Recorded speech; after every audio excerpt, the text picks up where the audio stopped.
Hello students, this is part 4 of the chapter Application of Derivatives of Class 12th Mathematics। पिछले video में हमने ये जाना था कि किस तरह से किसी कर्व के किसी पॉइंट पर यदि हमें टेंजेंट और नॉर्मल की इक्वेशन फाइंड आउट करनी है तो किस तरह से करेंगे, और इससे रिलेटेड हमने थ्योरी और कुछ क्वेश्चंस किए थे। आज हम इसी को कंटिन्यू रखते हुए कुछ और क्वेश्चन इससे रिलेटेड हम करने वाले हैं। तो ये क्वेश्चन लेते हैं। Find the equation of the tangent to the curve y is equal to x-7 divided by x-2 times x-3 at the point where it cuts the x axis. ये जो कर्व है ये x एक्सिस को जहां cut करता है वहां पर हमें equation of tangent find out करनी है।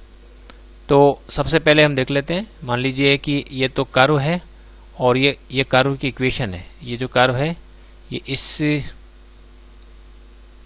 इस इक्वेशन का कर्व है, और दूसरा ये एक्स एक्सिस है, ये एक्स एक्सिस है। तो एक्स एक्सिस की जो इक्वेशन होती है वो होती है y इक्वल टू 0, और जो कर्व की इक्वेशन है वो ये है। तो कर्व की इक्वेशन और एक्स एक्सिस की इक्वेशन को यदि हम सॉल्व करें तो ये इंटरसेक्शन पॉइंट हमें मिलेगा। तो इक्वेशन 1 और 2 को सोल्व करने के लिए y इज इक्वल टू 0 में इक्वेशन 1 में रख देता हूं, तो हमारे पास रिजल्ट आएगा x-7 divided by x-2 into x-3। ये हो रहा है सॉल्विंग 1 एंड 2।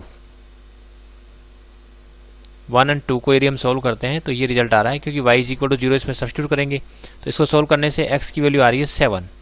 तो definitely this intersection point will be 7,0। तो पहले तो हमें पता लग गया कि ये जो कर्व है वो एक्स एक्सिस को कौन से पॉइंट पर कट कर रहा है।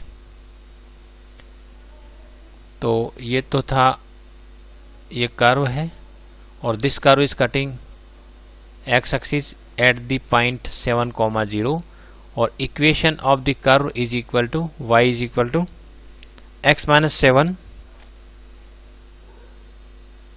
Divided by x-2 into x-3।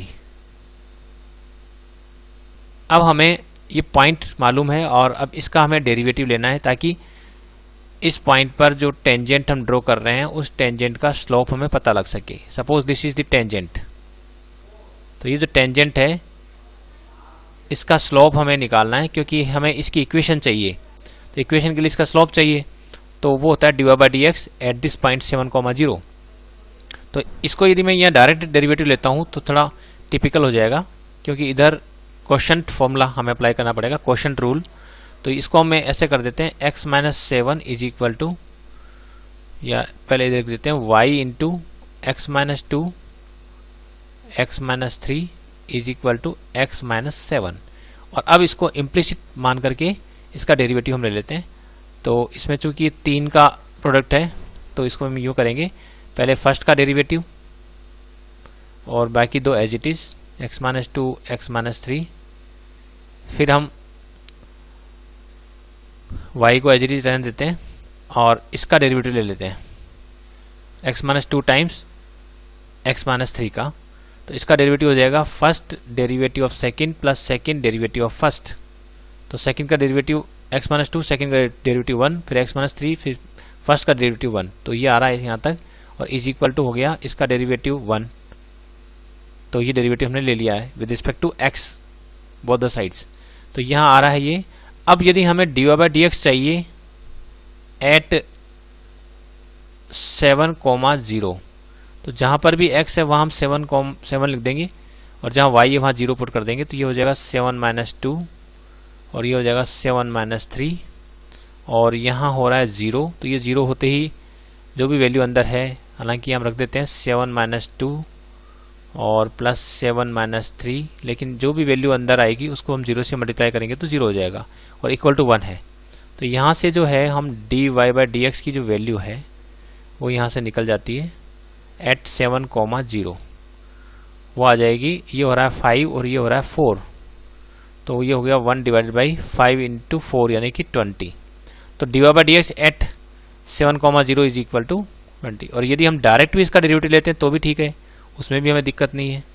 D Y by D x will be equal to जो भी डिनोमिनेटर है उसका स्क्वायर कर देंगे तो एक्स माइनस टू का होल स्क्वायर और वाई माइनस थ्री का होल स्क्वायर, और यहाँ जो डिनोमिनेटर है तो x minus two x minus three और न्यूमरेटर का डेरिवेटिव 1 हो रहा है, फिर न्यूमरेटर एक्स माइनस सेवन और जो डिनोमिनेटर है उसका डेरिवेटिव हो जाएगा पहला डेरिवेटिव ऑफ सेकंड तो 1 और फिर सेकंड डेरिवेटिव ऑफ फर्स्ट हो गया हमारे पास ये स्थिति। तो इस तरह से भी हम कर सकते हैं। तो ये वाला जो पार्ट है ये मैं इस तरह बता रहा हूँ अलग से, इस तरह से भी कर सकते हैं।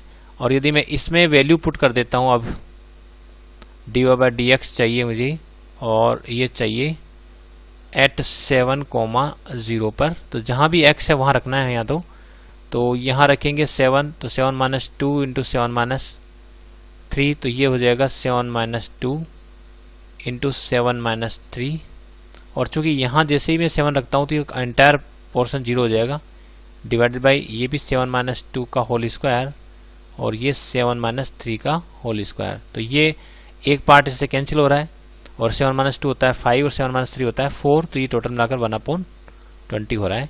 तो यहाँ ये डायरेक्ट भी हम डेरिवेटिव लेंगे तो भी दिक्कत नहीं है, और यदि मैं इसको इम्प्लिसिट मान के निकालता हूँ तब भी d Y by D x at 7,0 is equal to 120 आ जाता है। अब ये जो आ जाता है तो इसके बाद हम आसानी से जो है इक्वेशन ऑफ टेंजेंट हम फाइंड आउट कर सकते हैं, क्योंकि जो टेंजेंट है उसकी खासियत है कि वो जो टेंजेंट ये कर्व था और कर्व के किसी पॉइंट पर टेंजेंट थी, तो जिस पॉइंट पर टेंजेंट है उस पॉइंट के कोऑर्डिनेट हमें पता है, और इसका जो स्लोप है वो है d Y by D x at 7,0 जिसकी वैल्यू आ रही है 1/20। तो ये जो टेंजेंट है इसकी मैं इक्वेशन आसानी से लिख सकता हूँ। तो इक्वेशन ऑफ टेंजेंट हो जाएगी y minus y one is equal to m x minus x one, और यहाँ y1 यहाँ से पता लग रहा है 0 है और ये हो जाएगा 1/20, और x माइनस x1 की वैल्यू 7 है।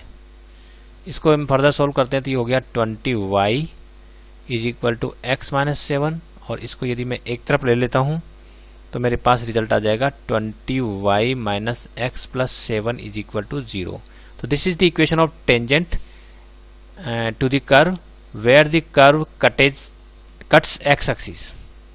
This curve is cutting x axis at the point 7,0, and if we draw tangent at this point, equation of tangent will be 20y minus x plus 7 equal to 0. अब एक दूसरा question लेते हैं। Find the equation of tangent to the curve given by x is equal to a sin cube t, y is equal to b cos cube t at a point where t is equal to pi by 2। जहां पर t equal to pi by 2 है वहां पर ये जो curve है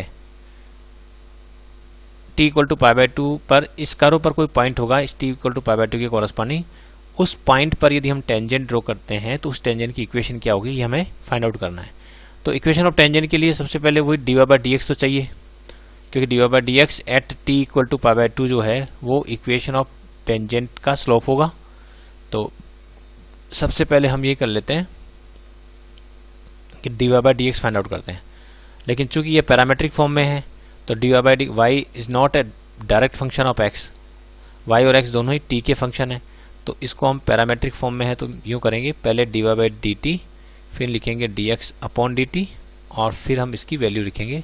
तो यहाँ d upon d t of y, y यहाँ पर है b कोस क्यूब t, और ये जो d y derivative of a sine cube t with respect to t है, तो इसका डेरिवेटिव लेते हैं तो b तो कांस्टेंट है, कोस क्यूब का हो जाएगा 3 कोस स्क्वायर t, और कोस t का फिर से करेंगे तो माइनस साइन t, यहाँ तक हो रहा है, और डिवाइडेड बाई यहाँ हो रहा है a कांस्टेंट है बाहर आ गया, इसका हो जाएगा 3 साइन स्क्वायर t, और साइन t का हो जाएगा कोस t।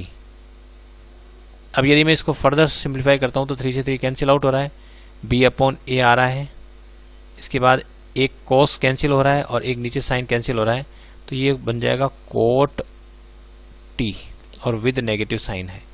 तो ये D Y by D X आ गया इन टर्म्स ऑफ t। अब इसको हम आगे लिख लेते हैं, तो D Y by D X आ गया minus B upon A cot T. Check कर लेते हैं, minus B by A cot T, ये D Y by D X की वैल्यू आ रही है। अब हमें T equal to pi by 2 पर चाहिए, तो हम T equal to pi by 2 इसमें सब्सटीट्यूट कर देते हैं। तो D Y by D x at T is equal to pi by 2 ये हमें चाहिए। तो minus B upon a into cot of pi by 2, लेकिन कोट पाई बाई 2 तो 0 होता है, तो minus B by a into 0, तो ये आ गया 0। ये हो गया m। जो भी टेंजेंट है उसका स्लोप हमें पता लग गया है। दूसरा, अब वो पॉइंट चाहिए हमें, तो ये t equal to pi by 2 हमें दे रखा है, x इज इक्वल टू हमें दे रखा है x इज इक्वल टू है a sine cube t, x is equal to a sine cube T और y is equal to b cos cube T.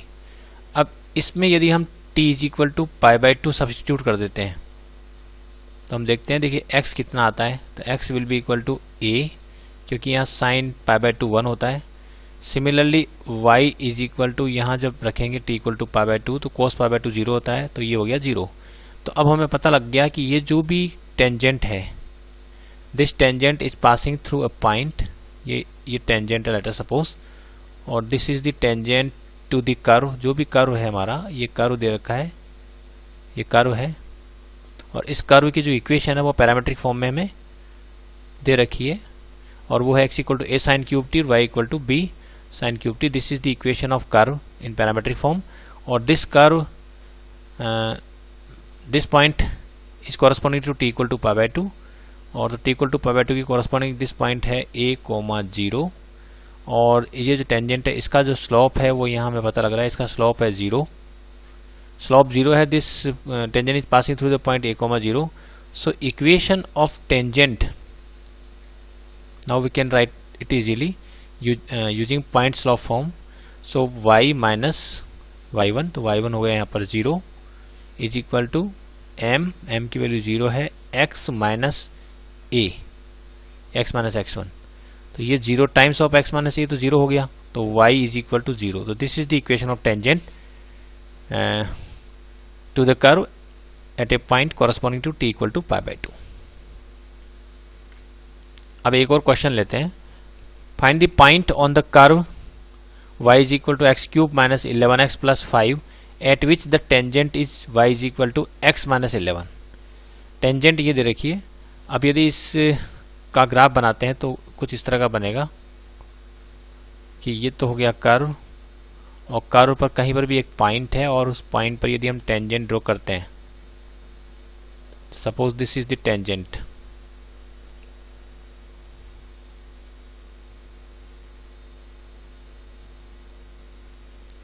Tangent हम draw कर लेते हैं।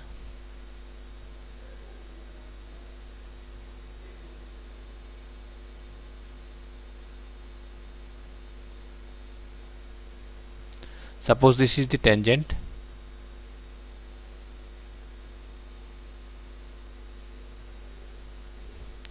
और ये जो टेंजेंट है ये जिस पॉइंट पर टच कर रही है, एक पर्टिकुलर पॉइंट पर टच कर रही होगी, तो सपोज ये इस पर टच कर रही है, दिस इज द टेंजेंट, और ये कर्व है, कर्व की इक्वेशन ये है, this is the equation of curve, और ये जो टेंजेंट है इसकी इक्वेशन यहाँ पर हमें दे रखी है। अब ये अगर आप find the point on the curve, ये कर्व पर एक पॉइंट है, सपोज ये पॉइंट है x1, y1, और this tangent is passing through the point of contact x1, y1, और इक्वेशन ऑफ टेंजेंट ये दे रखी है। अब सबसे पहली बात तो जो इक्वेशन ऑफ टेंजेंट है यहाँ से हमें पता लग रहा है कि स्लोप ऑफ द टेंजेंट जो है वो कितना है, पता है हमें। स्लोप ऑफ द टेंजेंट वो हम यहाँ से देख सकते हैं। स्लोप ऑफ द टेंजेंट हो गया y equal to mx plus c के हिसाब से x का जो कोफिशिएंट है this will be the slope of the tangent, so 1 will be the slope. तो m की वैल्यू हमें मालूम है। और एक दूसरा तरीका ये भी है कि हम जो ये कर्व की इक्वेशन है यदि इसको मैं डिफरेंशिएट कर लेता हूँ और dy by dx find out कर लेता हूँ, तो dy बाई dx यहाँ से फाइंड आउट करता हूँ, तो ये आ रहा है 3x स्क्वायर और माइनस 11। ये हो गया dy बाई डी एक्स। अब ये dy बाई डी एक्स जो है वो हमें एक तरह से स्लॉप ऑफ द टेंजेंट होता है, तो इसको यदि मैं इक्वल टू यहाँ लिख देता हूँ,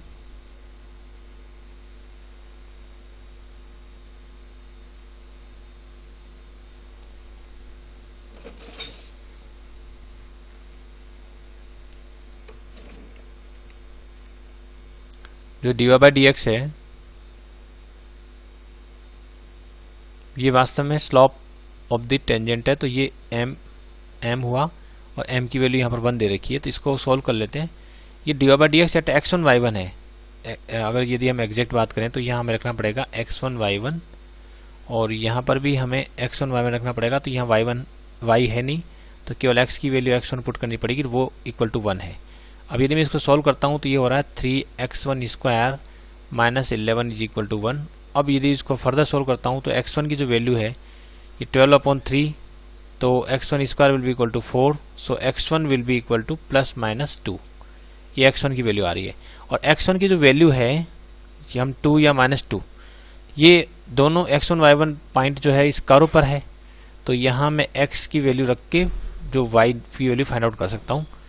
तो अब ये दोनों चीज़ें नोट कर लेते हैं हम। सबसे पहले तो कि जो कर्व है वो तो हमें दे रखा है y इज इक्वल टू,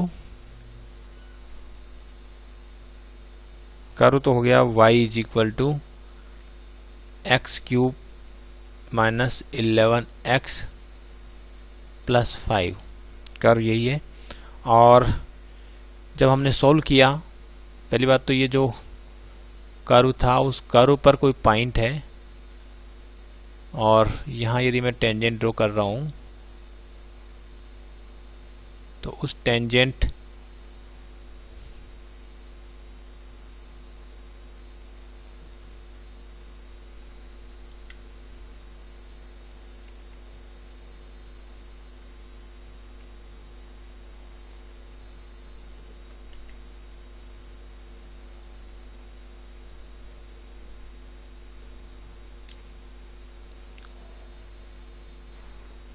यहाँ मैं टेंजेंट ड्रॉ कर लेता हूँ।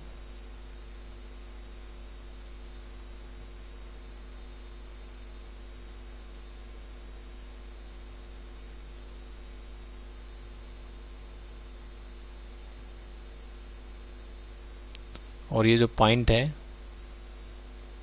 ये अपना x1, y1 है, और ये इक्वेशन ऑफ टेंजेंट है y is equal to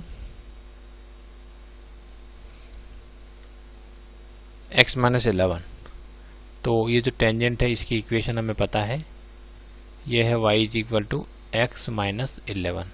this is the equation of tangent. और ये जो कर्व है इस कर्व की इक्वेशन ये रही।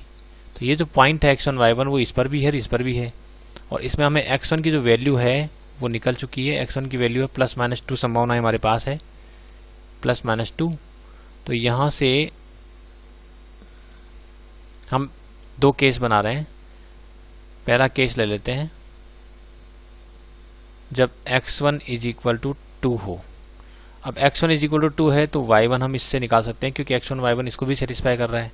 तो y1 will be equal to x1 cube minus 11x1 plus 5। और जैसे मैं x1 की जगह 2 रखता हूँ तो यहाँ 2 क्यूब माइनस 11 इंटू 2 प्लस 5, यानी ये हो रहा है 8 माइनस 22 प्लस 5, ये आ रहा है माइनस 9। अब ये जो पॉइंट आ रहा है x1 y1, this must also satisfy equation of tangent, क्योंकि ये इसको सेटिस्फाई करेगा, क्योंकि tangent is also passing through this point of contact. तो चेक करते हैं ये जो कंडीशन है वो फुलफिल हो रही है या नहीं हो रही है।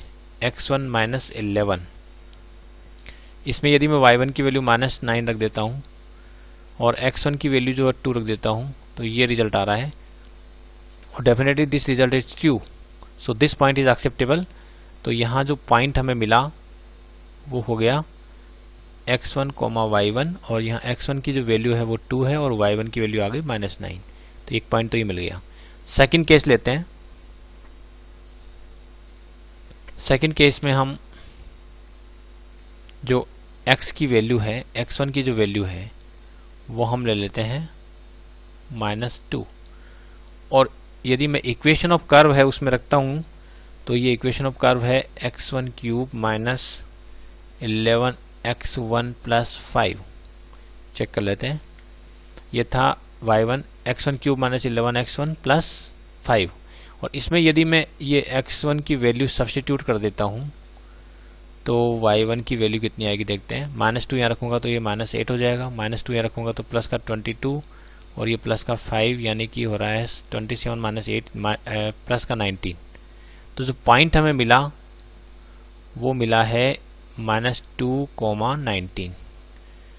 अब जो इक्वेशन ऑफ टेंजेंट है वो है y is equal to x minus 11, y is equal to x minus 11 है, और इसमें इस पॉइंट को मैं सब्स्टिट्यूट करता हूँ, यानी y1 is equal to x1 minus 11। एक तरह से देखा जाए तो this is identical to x1 comma y1। सो इसमें हम y1 की वैल्यू देता हूँ 19 और x1 की वैल्यू देता हूँ -2, तो ये आ रहा है ये, लेकिन दिस इज फॉल्स क्योंकि ये होता नहीं है, 19 कभी भी -13 के इक्वल नहीं होगा, दिस इज फॉल्स। तो दिस केस रिजेक्टेड, का मतलब ये पॉइंट पॉसिबल नहीं है, दिस केस इज रिजेक्टेड। और ये रिजेक्ट हुआ है इस वजह से हुआ है क्योंकि x1 इक्वल टू -2 आ रहा है। ये इस बात की गारंटी है कि जो स्लॉप है उसको काम में लेके हमने फाइंड आउट किया था पहले वाले केस में, और सेकंड वाले केस में जो स्लॉप है उसको हमने 1 लिखा था। स्लॉप को 1 लिखकर हमने जब ये फाइंड आउट किया तो ये जो पॉइंट आ रहा है हमारी दोनों पॉइंट, इन पॉइंट ये कर्व पर कोई पॉइंट है और वहाँ यदि हम टेंजेंट ड्रॉ करते हैं तो स्लॉप 1 आता है। लेकिन स्लॉप 1 आता है तो हो सकता है एक दूसरी टेंजेंट है यहाँ पर जिसका स्लॉप भी 1 हो, क्योंकि दो पॉइंट है तो डेफिनेटली उन दोनों पॉइंट्स पर जो टेंजेंट हम ड्रॉ करेंगे तो उनका स्लॉप तो 1 रहेगा। लेकिन टेंजेंट हमें पहले से दे रखी है कि पर्टिकुलरली दिस टेंजेंट इस कर्व को जहाँ टच कर रही है वो पॉइंट हमें फाइंड आउट करना है। तो वो पॉइंट यहाँ, तो ये जो पॉइंट आ रहा है this point is satisfying equation of tangent also, so this point is acceptable. This is the answer, but this cannot be the answer because the point which we have obtained here, this point is not satisfying the equation of tangent, so this point is not lying on the tangent which is given in the question, so this point is not acceptable. So only answer is 2, -1, this point. अब एक और question लेते हैं। Find the curve for the curve y is equal to 4x cube minus 2x raised to the power 5, find all the points at which the tangent passes through the origin। यानी इसमें हमें ये जो curve है, इस curve के यदि किसी पॉइंट पर यदि हम टेंजेंट ड्रॉ करते हैं, मान लो ये टेंजेंट है और ये कर्व है, और इस कर्व के इस पॉइंट पर हमने टेंजेंट ड्रॉ करी है और वो पॉइंट सपोज है x1, y1 है, तो ये टेंजेंट जो है वो x एक्सिस जो ओरिजिन है उससे पास हो रही है। इसका मतलब सपोज यहाँ x एक्सिस है और this is y axis, so this tangent is passing through the origin. ये जो है ओरिजिन से पास हो रही है, tangent is passing through the origin. और ये जो कर्व है, इस कर्व की इक्वेशन हमें दे रखी है और वो है y is equal to 4x cube minus 2x raise to the power 5। तो अगर कर्व की इक्वेशन हमें दे रखी है तो इसको डेरिवेटिव लेंगे तो वो स्लॉप ऑफ द टेंजेंट हो जाएगा। तो मैं ये जो भी कर्व दे रखा है उसका डेरिवेटिव ले लेता हूँ, dy/dx वो हो जाएगा यहाँ पर 12x square minus 10x raise to the power 4। और ये जो dy/dx यदि मैं निकालता हूँ और इसकी वैल्यू निकाल देता हूँ एट x1, y1, तो यहाँ पर भी मुझे एट x1 रखना पड़ेगा क्योंकि यहाँ y1 तो है ही नहीं। तो ये जो आएगा this will be the equation of tangent, slope of the tangent. अब ये स्लॉप ऑफ द टेंजेंट चूंकि this tangent is also passing through the origin, तो इसका स्लॉप हम ऐसे भी निकाल सकते हैं y1 माइनस 0 x1 माइनस 0, क्योंकि y2 minus y1 upon x2 minus x1 will be the slope of the line joining 2 points, so this will be the slope. तो ये भी स्लॉप है, y1 अपॉन x1 भी इसका स्लॉप हुआ। तो मैं ये जो dy/dx है ये इसका स्लॉप ही होता है, ये dy/dx at x1 y1 this will be the slope of the tangent. So dy/dx at the point x1 y1 will be equal to y1 upon x1। तो इसको मैं लिख सकता हूँ y1 अपॉन x1 और इधर जो है x1 रखना है तो ये हो गया 12x1 square minus 10x1 raise to the power 4। अब ये जो है इसको मैं फर्दर सॉल्व कर सकता हूँ, तो इसको मैं आगे नेक्स्ट पेज पर ले लेते हैं।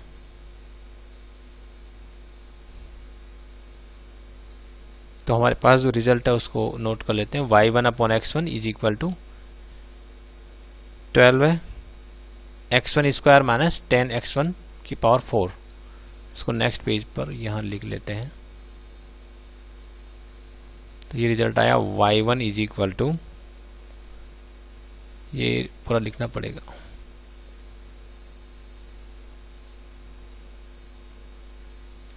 y1 upon x1 is equal to 12 x1 square minus 10 x1 raise to the power 4। Check कर लेते हैं। y1 upon x1 12 x1 square minus 10 x1 raise to the power 4। ठीक है, अब इसको सॉल्व करते हैं हम। तो हमारे पास ये रिजल्ट आ रहा है y1 is equal to 12 x1 cube minus 10 x1 5। एक तो ये इक्वेशन आ गई। और now this point x1 y1 is passing through tangent and this is also passing through the curve, so this point will also satisfy the equation of the curve also। तो equation of curve है y is equal to 4x cube minus 2x raised to the power 5। तो इस equation of curve को लिख देते हैं। equation of curve y is equal to 4x cube minus 2x raised to the power 5। और since this point x1 y1 is also passing through the curve, x1 y1 is passing through the curve, so x1 y1 will also satisfy this equation। तो यहाँ रख देते हैं y1 will be equal to 4x1 cube minus 2x1 5। तो this is the second equation। Now y1 is equal to this one and y1 is equal to this one। So from equation 1 and 2, क्योंकि इन दोनों equations में left hand side जो है वो एक जैसी है, तो राइट हैंड साइड भी एक जैसी होगी। तो 12x1 cube minus 10x1 raise to the power 5 will be equal to 4x1 cube minus 2x1 raise to the power 5। अब इसको हम सिंप्लीफाई कर लेते हैं। ये हो गया 8x1 क्यूब और ये हो रहा है माइनस का 8x1 5 इज इक्वल टू 0। और यहाँ 8x1 क्यूब कॉमन आ रहा है, 1 minus x1 square is equal to 0। और इसको यदि मैं फर्दर सोल्व करता हूँ तो x1 की वैल्यू आ रही है 0 और प्लस माइनस 1। अब हम डिफरेंट केसेस ले लेते हैं। केस 1, जब x1 की वैल्यू 0 है और हम इनमें से कोई भी एक कॉमन ले लेते हैं। सपोज मैं इक्वेशन 2 कॉमन ले लेता हूँ, तो ये y1 जो है वो हो जाएगा 4x1 cube minus 2x1 raise to the power 5। यदि मैं x1 की जगह 0 पुट कर देता हूँ तो आंसर आ रहा है 0। तो पहला तो पॉइंट हो गया हमारे पास यहाँ से 0,0। सेकंड जो संभावना है वो हम लेते हैं case number 2।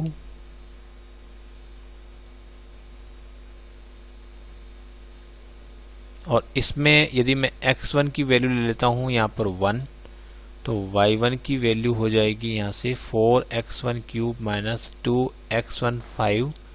This will be equal to 4 minus 2, क्योंकि x1 की जगह में 1 पुट करना है, तो ये आ गया 2। तो एक पॉइंट हमें मिला, ये एक पॉइंट मिल गया यहाँ पर हमें 1,2। अब लेते हैं थर्ड केस। तो थर्ड केस जो है हम यहाँ ले लेते हैं। केस थर्ड, तो केस थर्ड है, उसमें यदि y1 इज इक्वल टू, या इसमें लेंगे x1 इज इक्वल टू, क्योंकि यहाँ तो लिया 0, एक दूसरे में लिया 1, तीसरा केस एक और रह गया -1। तो अब इसमें देखते हैं। तो y1 is equal to 4x1 cube minus 2x1 raise to the power 5। और इसमें यदि मैं x1 की जगह माइनस रखता हूँ तो -1 रखता हूँ, तो ये -1 का होल क्यूब, तो -1 इंटू 4 -4, और ये रखता हूँ यहाँ तो हो गया प्लस का 2, तो ये आ जाएगा -2। तो जो पॉइंट है वो हमें मिल गया है, ये हो गया -1, -2। तो एक पॉइंट ये मिल गया। तो तीनों पॉइंट हमें पता लग गए हैं जहां पर यदि हम टेंजेंट ड्रॉ करते हैं तो that tangent will pass through the origin. तो ये जो x1 y1 है वहाँ से पास होने वाली टेंजेंट ओरिजिन से भी पास हो रही है। तो ये जो x1 y1 है वो ऐसी कौन कौन सी possible values of x1 y1 हो सकती है। तो एक वैल्यू तो ये आ रही है यहाँ से x1 y1 की 0,0, दूसरी x1 और y1 की वैल्यू का कॉम्बिनेशन बैठ रहा है 1,2, तीसरी बैठ रही है -1, -2। तो यहाँ हमारे पास 3 आंसर है। एक आंसर तो हमारे पास हो गया ये, दूसरा हो गया ये वाला, और तीसरा हो गया 0,0। तो there are 3 points on the curve where if we draw tangent then that tangent will pass through the origin, and these 3 points, coordinates of these 3 points are 0,0, 1,2 and -1, -2। तो इस तरह से हम टेंजेंट्स और नॉर्मल की से रिलेटेड जो है प्रॉब्लम सॉल्व कर सकते हैं। बस आपको ध्यान रखना है कि किसी भी कर्व के किसी भी पॉइंट पर यदि कोई पॉइंट है x1 y1 और उस पर यदि हम टेंजेंट ड्रॉ करते हैं तो उस टेंजेंट का जो स्लोप है वो होता है dy/dx at the point x1 y1, और ये स्लोप उसको हम m से रिप्रेजेंट कर दें। और जो कर्व पर पॉइंट है सपोज वो x1 y1 है तो इक्वेशन ऑफ टेंजेंट हम आसानी से ले सकते हैं y - y1 = mx - x1। और इसी तरह से नॉर्मल की इक्वेशन भी लिख सकते हैं y - y1 = -1/m times x - x1। और फिर हम आसानी से जो है जो रिलेटेड प्रॉब्लम्स है वो सॉल्व कर सकते हैं। Thanks for watching this video.